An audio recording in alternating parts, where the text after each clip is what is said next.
In the previous segment 6a, we heard about the conciliatory verses and the supposed niceties in Islam. But where do the violent sections come from? Well, Muhammad's migration from Mecca to Medina is the famously called Hijrah.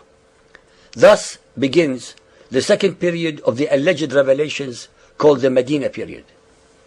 The Medina became the headquarters of the first organized crime syndicate in history.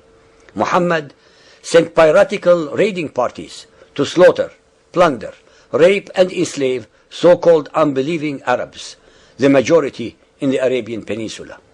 He also attacked the Christian and Judaized Arabs. These attacks were conducted in ambush, without warning, and invariably during the holy and forbidden months of the Arabs. To justify any and all of his criminal and unmerciful instructions to assassinate his opponents, to attack innocent and unsuspecting other Arabs, very convenient revelations were descended upon him by Allah through the angel Gabriel, whenever and wherever he needed them, thus sanctifying his actions.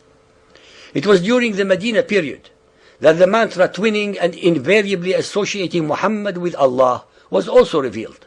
Allah and His Messenger, Allah wa Rasulahu.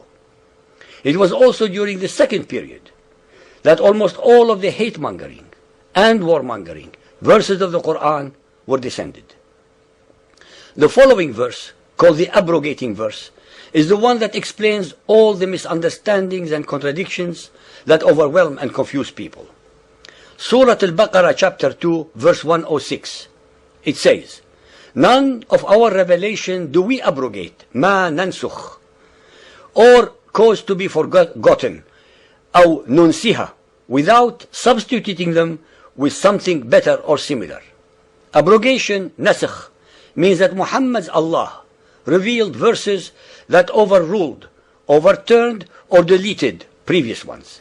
Now let us take what is called the sword or fighting verse, for example, which was revealed in Medina. It overturned or overruled 124 earlier conciliatory verses of the Meccan period.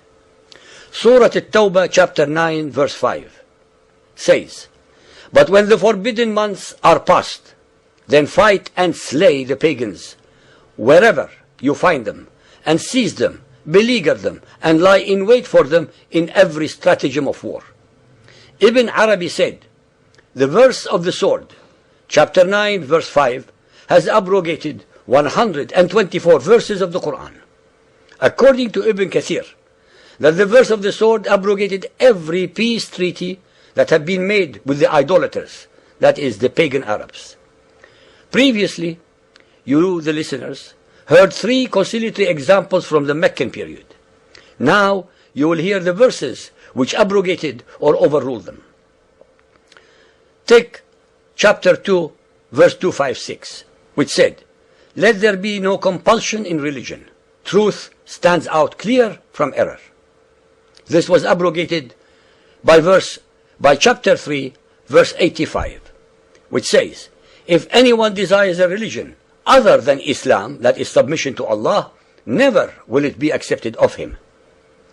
Then we go to chapter 109, verse 6, which says, "To you your religion, and to me my religion." Now look at chapter 61, verse 9, which says, "It is he who has sent his apostle with guidance and the religion of truth, that is Islam, that he may proclaim it over all religion, even though the pagans may detest it." We go to the third verse, which is chapter 15, verse 42. "Allah is our Lord and your Lord. Unto us our works, and unto you your works," and so on. And look at chapter 9, verse 29, which says, "Fight those who believe not in Allah, nor the last day, nor hold that forbidden, which has been forbidden by Allah and His Apostle, nor acknowledge the religion of truth, even if they are of the people of the book," that is the Jews and the Christians, "until they pay the jizya with willing submission and feel themselves humiliated."